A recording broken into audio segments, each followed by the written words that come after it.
18 vision ডকুমেন্টে বলা হয়েছিল এইমসের মতো ত্রিপুরায় একটি হাসপাতাল হবে। 18 এর পর তৎকালীন মুখ্যমন্ত্রী ঘোষণা দিয়েছিলেন ত্রিপুরায় এইমসের জন্য কয়েক হাজার কোটি টাকা মঞ্জুর হয়েছিল। পাশাপাশি বৈদ্যনগরে জায়গা দেওয়া হয়েছে। এখন সেই টাকা কোথায় গেল, জায়গা কাকে দেওয়া হয়েছে, প্রশ্ন তুললেন বিরোধী দলনেতা। এইমস যাচ্ছে তাদের ভিশন ডকুমেন্টের একটা প্যারা,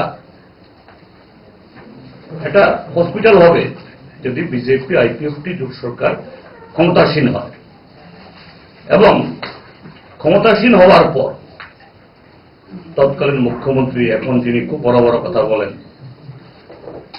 আবুল তাবুল শুনিয়েছেও যে এইমসের জন্য কত হাজার কোটি টাকা জানি মঞ্জুরও হয়ে গেছে, স্যাংশনও হয়ে গেছে।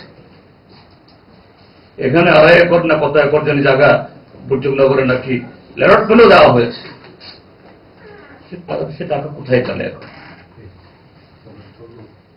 সে জমি কাকে দেওয়া হয়েছে?